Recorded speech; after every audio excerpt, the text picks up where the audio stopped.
정걸준 교수입니다. 배울하게 준걸준, 배움에 뛰어났다. 이름 그 자체로 교수를 하는가 봅니다. 반갑습니다. 에너지와 생활 교과목의 강의 목표는 인류가 이용하고 있는 에너지는 크게 나누면 생명을 유지하기 위한 식량과 사회활동이나 생산활동을 하기 위한 자원으로 볼 수 있습니다. 인간이 식량으로 하루 소비하는 것이 1인 약 3,000kg이지만 후자의 활동을 위한 에너지는 세계 전체를 평균하여 15,000kcal가 소비된다고 합니다. 선진국은 이보다 수십 배 더 많을 것입니다. 인구 팽창에 따라 식량 부족에 대한 고민보다도 생산활동에 위한 에너지의 고갈이 한층 더 심각한 문제로 대두될 수 있습니다. 이에 대비하여 지구촌에서는 에너지원의 정책 및 기술 연구와 개발에 온갖 노력을 아끼지 않고 있습니다. 에너지란 일을 할 수 있는 능력이라고 합니다. 우리 생활을 윤택하게 해주는 원천이며 인류 문명의 원동력입니다. 인간이 불의 발견을 시초로 하여 전기기관의 발명 등 에너지 이용으로 인류의 문명은 빠른 시간 안에 비약적으로 발전해오면서 전자, 정보화가 꼽혀있고 자동차, 에어컨 등이 인간 경제, 문화활동보다 더 표현하게 도와주고 있지만 21세기에는 인구가 증가하고 산업의 비약적 발전에 따라 에너지 소비량은 한층 더 증가 일로로 걷고 있습니다. 이에 따른 에너지의 고갈 또는 기상변화 등의 지구 환경이 악화되고 있어 에너지 위기에 당면하고 있습니다. 이러한 에너지의 극복을 위한 에너지에 대한 국민의 이해가 필요한 시점에서 여러분들의 에너지 도우미로서 역할을 할 수 있도록 하는 것이 이 강의의 목표가 되겠습니다. 주별 강의 내용으로서 1주 강의는 강의 첫 시간이므로 강의 방법, 과목의 목표, 주별 강의 내용, 강의 진행에 대한 몇 가지 당부 및 이 교과목의 필요성을 강조하는 내용 등으로 강의 소개하는 시간을 갖도록 하겠습니다. 2주 강의는 기초적인 에너지의 개념을 학습하여 앞으로의 학습 진행에 도움이 되도록 하고자 합니다. 에너지란 용어가 우리 생활에서 많이 사용되고 있지만 그 의미가 추상적이어서 개념을 파악하기 쉽지 않을 때도 있습니다. 그래서 에너지란 무엇이고 에너지는 어떠한 형태로 어떻게 분류되어 있는지 알아보는 시간과 시대의 변천에 따라 에너지의 사용도 변화를 거듭해 왔는데 그 변천 과정을 살펴봄으로써 인간과 에너지의 관계가 현 위치에 어떤 것인지 파악할 수 있도록 하겠습니다. 여러 형태의 에너지는 다른 형태로 전환되거나 변환될 수 있으며 그 변환 과정은 반드시 에너지 법칙에 따르는데 그에 관련된 법칙들이 무엇이 있으며 어떻게 적용되고 그에 관련된 에너지의 단위 등에 대해 공부하도록 하겠습니다. 3주 강의는 에너지 자원이라는 챕터로서 인구가 증가함에 따라 이에 엄청난 양의 자원에 빠른 속도로 소비되고 있으며 앞으로 수십 년 내에 자원이 고갈 위기에 이르렀다고 합니다. 이러한 문제를 해결하기 위한 방안으로 새로운 자원을 개발하는 것은 이제까지 사용해왔던 자원을 좀 더 효율적으로 재활용하고 전략하는 등의 생활태도의 변화가 가장 절실하게 요구되고 있습니다. 이러한 주제는 자원이 고갈되고 있다고 하는 것과 다시 생성되기 힘들다는 것을 강조하고 자원의 고갈은 결국 일상생활을 계속할 수 없게 만든다는 것을 느끼게 하기 위해 자원이란 무엇이고 지구의 에너지 자원의 현주소, 에너지 자원의 공급과 수용, 에너지 사용량의 시기적 변화 등에 대해서 학습하도록 하겠습니다. 4주 강의는 우리나라의 에너지의 현황과 수급 전망의 챕터에서 우리나라는 에너지 자원이 매우 빈약한 나라라는 것은 명확관화한 것이기 때문에 에너지 자원 현황을 다룰 내용이 별로 없을 것이라 볼 수도 있습니다만 에너지 자원의 개발 전망에 대해서 알아보는 것이 더 나을 수도 있습니다. 에너지 자원의 개발도 중요하지만 국내 에너지 소비 동향과 에너지 수요 전망을 통하여 우리나라의 에너지 수급 상태 및 문제점과 에너지 수급 정책의 방향에 대해서 알아두는 것이 시급하므로 이에 대해서 알아보는 시간을 갖도록 하겠습니다. 5주 강의는 석탄이라는 챕터에서 화석 연료의 대표적인 석탄은 우리나라의 에너지 자원으로서 가장 많은 매장량을 보유하고 있으며 1970년 이전 우리나라의 연탄 연료로서 가장 친근하게 이용되어 왔으며 가스 중독의 주범이기도 하였던 것이 지금은 인건비 등의 채탄상 문제 때문에 연료로서의 그 빛을 잃어가고 있습니다. 앞으로는 청정 에너지 자원으로서의 석유의 고갈 대비적으로 각광을 받을 수도 있는 석탄에 대해서 알아보기 위해 그것을 이해하기 위해 석탄의 에너지 자원, 석탄의 분류, 석탄의 자원과 매장량, 석탄의 연소, 석탄의 가공법 등에 대해서 학습하도록 하겠습니다. 6주는 석유와 천연가스는 우리나라에서 에너지원으로서 가장 많은 소비량을 보이고 있고 원유에서 나오는 각종 유분, 여러분들 이분이라 그러면 가장 생각나는 것이 휘발유가 되겠죠.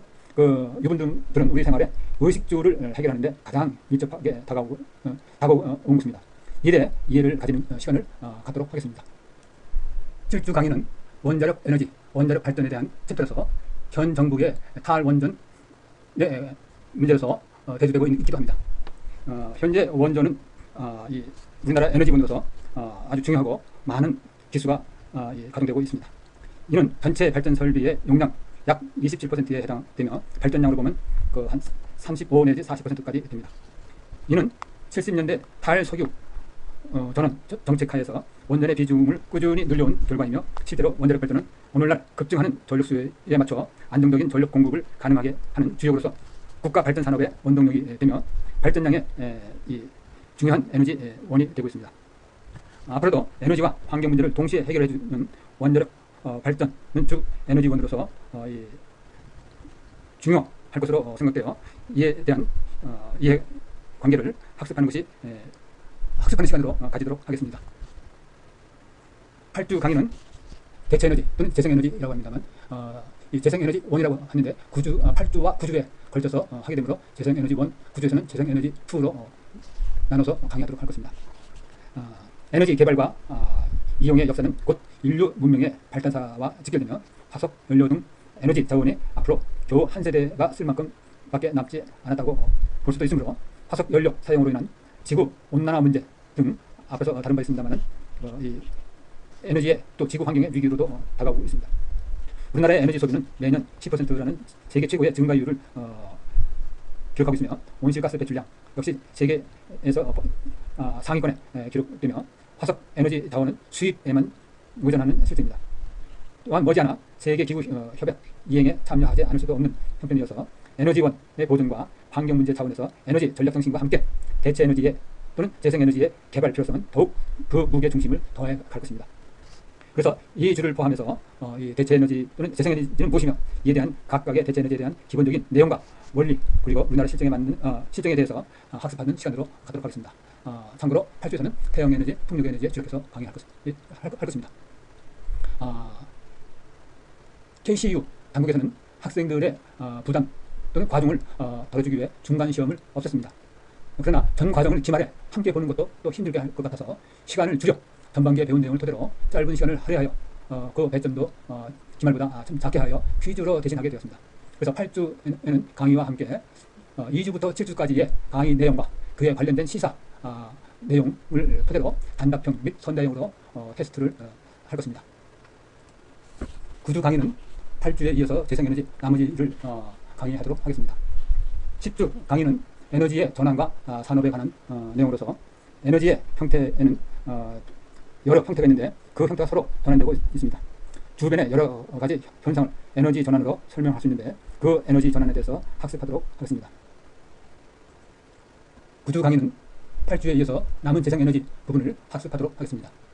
10주는 에너지의 전환과 산업에 대해서 알아보는데 에너지의 형태는 여러 가지 형태들로 나뉘어 있습니다.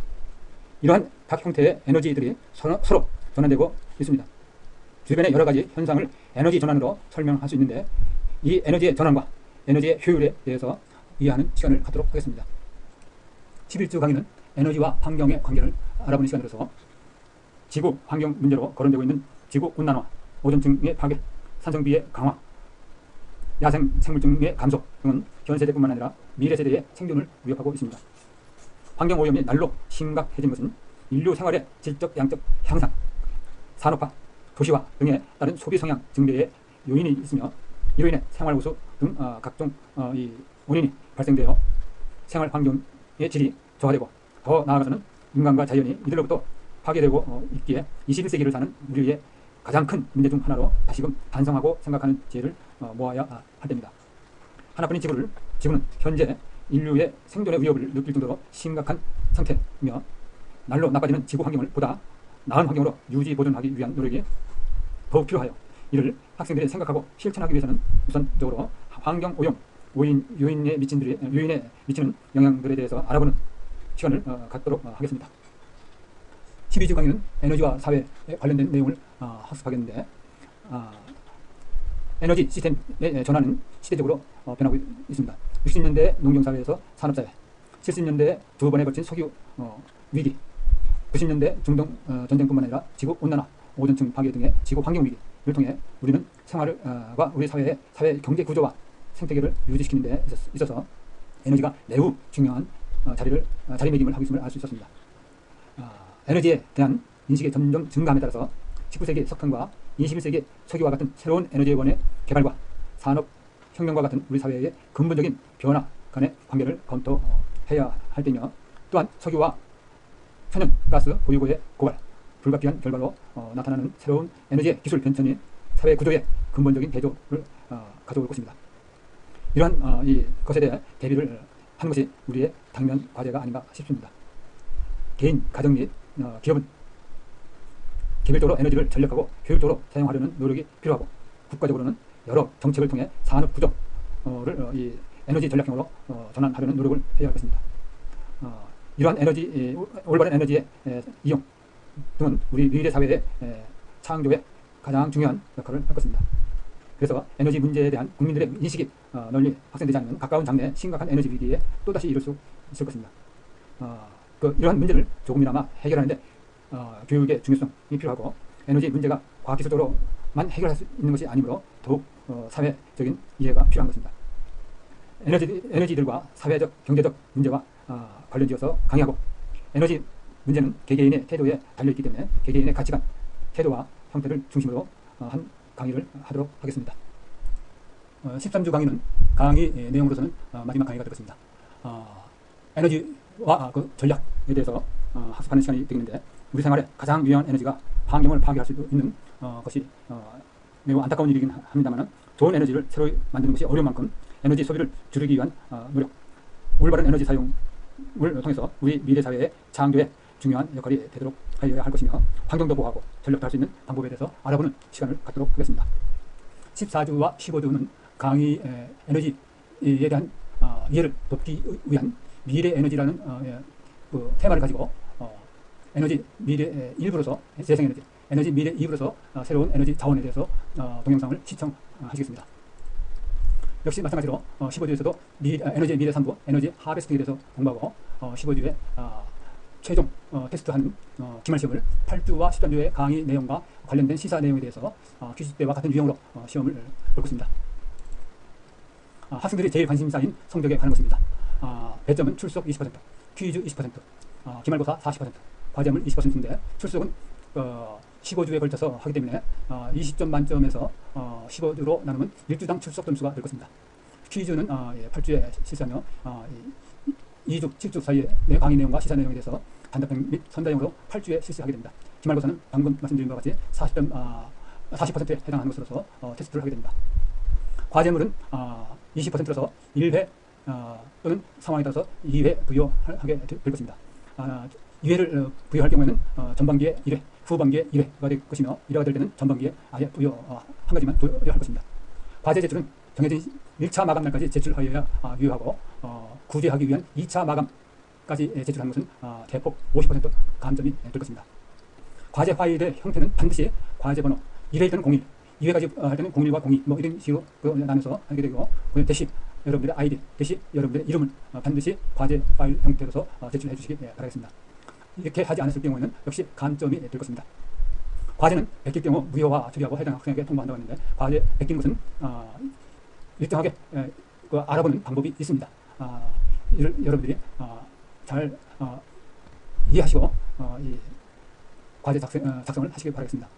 성적 인정은 성적 등급은 교수는 성적을 내기만 하고, 그 성적을 보고 해당 대학에서 A, B, C, D, F라는 등급을 해당 대학에서 처리합니다. 대학에 따라서 결석 및 시험 미용식에 대해서 F를 처리하는 것이 있을 수도 있으므로 여러분들 이해 유의하시길 바라겠습니다. 이상으로 강의 소개를 마치도록 하겠습니다.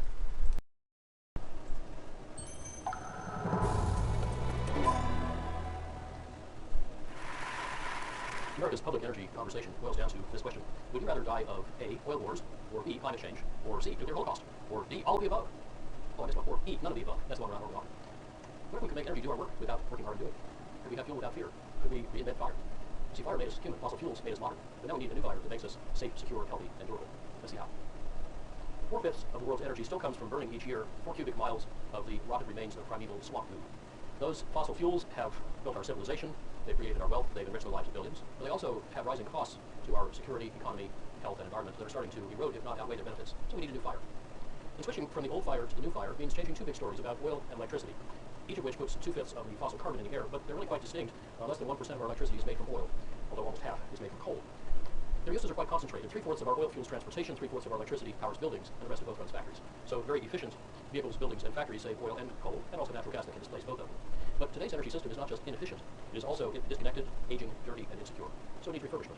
By 2050, though, it could become efficient, connected, and distributed with elegantly frugal autos, factories, and buildings, all relying on a modern, secure, and resilient electricity system. We can eliminate our addiction to oil and coal by 2050 and use 1/3 less natural gas while switching to efficient use and renewable supply. This could cost, by 2050, $5 trillion less in net present value that is expressed as a lump sum today than business as usual, assuming the carbon emissions and all other hidden or external costs are more than zero, a conservatively low estimate. Yet this cheaper energy system could support a 158% bigger U.S. economy, all without needing oil or coal, or for that matter, nuclear energy. Moreover, this transition needs no new inventions and no acts of Congress, and no new federal taxes, mandates, subsidies, or laws, and running Washington Ripon. Let me say that again. I'm going to tell you how to get the United States completely off oil and coal, $5 trillion cheaper, with no act of Congress, led by business for profit. In other words, we're going to use our most effective institutions, private enterprise co-evolving with civil society, and sped by military innovation, to go around our least effective institutions. And whether you care most about profits and jobs and competitive advantage, or national security, or environmental stewardship, and climate protection, public health, reinventing fire, makes sense and makes money. General Eisenhower reputedly said that enlarging the boundaries of a tough problem makes it soluble by encompassing more options and more synergies. So in Reinventing Fire, we integrated all 4 sectors that use energy: transportation, buildings, industry, and electricity. And we integrated 4 kinds of innovation, not just technology and policy, but also design and business strategy. Those combinations yield very much more than the sum of the parts, especially in creating deeply disruptive business opportunities. Oil costs our economy $2 billion a day, plus another $4 billion a day in hidden economic and military costs, raising its total cost to over 1/6 of GDP. Our mobility fuel goes 3/5 to automobiles, so let's start by making autos oil-free. 2/3 of the energy it takes to move a typical car is caused by its weight. And every unit of energy you save at the wheels by taking out weight or drag saves 7 units at the tank, because you don't have to waste 6 units getting the energy to the wheels. Unfortunately, over the past quarter century, epidemic obesity has made our 2-ton steel cars gain weight twice as fast as we have. But today, ultralight, ultra-strong materials like carbon fiber composites can make dramatic weight savings snowball and can make cars simpler and cheaper to build. Lighter and more slippery autos need less force to move them, so their engines get smaller. Indeed, that sort of vehicle fitness then makes electric propulsion affordable, because the batteries or fuel cells also get smaller and lighter and cheaper, so sticker prices will ultimately fall to about the same as today, while the driving cost, even from the start, is very much lower. So these innovations together can transform automakers from bringing tiny savings out of Victorian engine and seal stamping technologies to the steeply falling costs of 3 linked innovations that strongly reinforce each other, namely ultralight materials, making them into structures, and electric propulsion. The sales can grow and the prices fall even faster with temporary fee-baits, that is, rebates for efficient new autos paid for by fees on inefficient ones. And just in the first 2 years, the biggest of Europe's 5 fee-bait programs has tripled the speed of improving automotive efficiency. The resulting shift to electric autos is going to be as game-changing as shifting from typewriters to the gains in computers. Of course, computers and electronics are now America's biggest industry, while typewriter makers have vanished. So vehicle fitness opens a new automotive competitive strategy that can double the oil savings over the next 4 years, but then also make electrification affordable, and that displaces the rest of the oil. America could lead this next automotive revolution. Currently, the leader is Germany. Last year, Volkswagen announced that by next year they'll be producing this carbon fiber plug-in hybrid getting 230 miles a gallon. Also last year, BMW announced this carbon fiber electric car. They said that its carbon fiber is paid for by needing fewer batteries, and they said we do not intend to be a typewriter maker. Audi claimed it's going to beat them both by a year. 7 years ago, an even faster and cheaper American manufacturing technology was used to make this little carbon fiber test part, which doubles as a carbon cap, in 1 minute. And you can tell from the sound how immensely stiff and strong it is. Don't worry about dropping it. It's tougher than titanium. Tom Friedman actually whacked it as hard as he could with a sledgehammer without even scuffing it. But such manufacturing techniques can scale to automotive speed and cost with aerospace performance. They can save 4/5 of the capital needed to make autos. They can save lives because this stuff can absorb up to 12 times as much crash energy per pound of steel. If we made all our autos this way, it would save oil equivalent to finding 1.5 Saudi Arabias or half an OPEC by drilling in the Detroit Formation, a very prospective play. And all those mega barrels under Detroit cost an average of $18 a barrel. They are all American, carbon-free, and inexhaustible. The same physics and the same business logic also apply to big vehicles. In the 5 years ending in 2010, Walmart saved 60% of the fuel per ton mile in its giant fleet of heavy trucks through better logistics and design. But just the technological savings in heavy trucks can get to 2/3, and combined with triple to quintuple efficiency airplanes now on drawing board can save close to $1 trillion. Also, today's military revolution in energy efficiency is going to speed up all of these civilian advances in much the same way that military R&D has given us the Internet Global Positioning System and the jet engine microchip industries. As we design and build vehicles better, we can also use them smarter by harnessing 4 powerful techniques for eliminating needless driving. Instead of just seeing the travel grow, we can use innovative pricing, charging for road infrastructure by the mile, not by the gallon. We can use some smart IT to enhance transit and enable car sharing and ride sharing. We can allow smart and lucrative growth models that help people already be near where they want to be, so they don't need to go somewhere else, and we can use smart IT to make traffic free flowing. Together, those things can give us the same or better access with 46 to 84% less driving, saving another $0.4 trillion, plus $0.3 trillion from using trucks more productively. So 40 years hence, when you add it all up, a far more mobile U.S. economy can use no oil. Saving or displacing barrels for $25 rather than buying them for over 100 adds up to a $4 trillion net saving, counting all the hidden costs at zero. So to get mobility without oil, to phase out the oil, we can get efficient and then switch fuels. Those 125 to 240 mile per gallon equivalent autos can use any mixture of hydrogen fuel cells, electricity, and advanced biofuels. The trucks and planes can realistically use hydrogen or advanced biofuels. The trucks can even use natural gas, but no vehicles will need oil. And the most biofuel we might need, just 3 million barrels a day, can be made 2/3 from waste without displacing any cropland and without harming soil or climate. Our team speeds up these kinds of oil savings by what we call institutional acupuncture. We figure out where the business logic is congested and not flowing properly. We stick little needles in it to get blowing working with partners like Ford, Walmart, and Pentagon. And the long transition is already well underway. In fact, 3 years ago, mainstream analysts were starting to see peak oil not in supply, but in demand. And Deutsche Bank even said world oil use will peak around 2016. In other words, oil is getting uncompetitive even at low prices before it becomes unavailable even at high prices. But the electrified vehicles don't need to burden the electricity grid. Rather, when smart autos exchange electricity and information through smart buildings with smart grids, they're adding to the grid valuable flexibility and storage that help the grid integrate varying solar and wind power. So the electrified autos make the auto and electricity problems easier to solve together than separately. And they also converge the oil story with our second big story, saving electricity and then making it differently. And those twin revolutions in electricity will bring to that sector more numerous and profound and diverse disruptions than any other sector, because you've got 21st century technology and speed colliding head on with 20th and 19th century institutions, rules, and cultures. Changing how we make electricity is easier if we need less of it. Most of it now is wasted, and the technologies for saving it keep improving faster than we're installing them, so the unbought efficiency resource keeps getting ever bigger and cheaper. But as efficiency in buildings and industry starts to grow faster than the economy, America's electricity use could actually shrink, even with the little extra use required for those efficient electrified autos. And we can do this just by reasonably accelerating existing trends. Over the next 40 years, buildings, which use 3/4 of the electricity, can triple or quadruple their energy productivity, saving $1.4 trillion net present value with a 33% internal rate of return, or in English, the savings are worth 4 times what they cost. And industry can accelerate too, doubling its energy productivity with 21% internal rate of return. The key is a disruptive innovation that we call integrative design that often makes very big energy savings cost less than small or no savings. That is, it can give you expanding returns, not diminishing returns. That is how our 2010 retrofit is saving over 2/5 of the energy in the Empire State Building, remanufacturing those 6,500 windows on site into super windows that pass light but reflect heat, plus better lights and office equipment and such, cut the maximum cooling load by a third, and then renovating smaller chillers instead of adding bigger ones saved $17 million in capital costs, which help pay for the other improvements and reduce the payback to just 3 years. Integrated design can also increase energy savings in industry. Dow's $1 billion efficiency investment has already returned $9 billion, but industry as a whole has another $500 billion of energy still to save. For example, 3/5 of the world's electricity runs motors, half of that runs pumps and fans, and those can all be made more efficient. The motors that turn them can have their system efficiency roughly doubled by integrating 35 improvements paying back in about a year. But first we ought to be capturing bigger, cheaper savings that are normally ignored and are not in textbooks. For example, pumps. The biggest use of motors was liquid through pipes, but a standard industrial pumping loop was redesigned to use at least 86% less energy, not by getting better pumps, but just by replacing long, thin, crooked pipes with fat, short, straight pipes. This is not about new technology, it's just rearranging our metal furniture. Of course, it also shrinks the pumping equipment and its capital costs. So what does such savings mean for the electricity that is 3/5 used in motors? Well, from coal burned at the power plant, through all these compounding losses, only 1/10 of the fuel energy actually ends up coming out the pipe as flow. But now let's turn those compounding losses around backwards, and every unit of flow or friction that we save in the pipe saves 10 units of fuel cost pollution and what otherwise calls global weirding back to the power plant. And of course, as you go back upstream, the components get smaller and therefore cheaper. Our team has lately found such snowballing energy savings in more than $30 billion worth of industrial redesigns, everything from data centers and chip fabs to mines and refineries. Typically, our retrofit designs save about 30 to 60% of the energy payback in a few years, while the new facility designs save 40 to 90% with generally lower capital costs. Now, needing less electricity would ease and speed the shift to new sources of electricity, chiefly renewables. China needs their explosive growth and their plummeting costs. In fact, these solar power module costs have just fallen off the bottom of the chart, and Germany now has more solar workers than America has steel workers. Already in about 20 states, private installers will come put those cheap solar cells on your roof with no money down and beat your utility bill. Such unregulated products can ultimately add up to a virtual utility that bypasses your electric company just as your cell phone bypasses your wireline phone company, and this sort of thing gives utility executives the heebie-jeebies and it gives venture capitalists sweet dreams. Renewables are no longer a fringe activity. For each of the past 4 years, half of the world's new generating capacity has been renewable, mainly lately developing countries.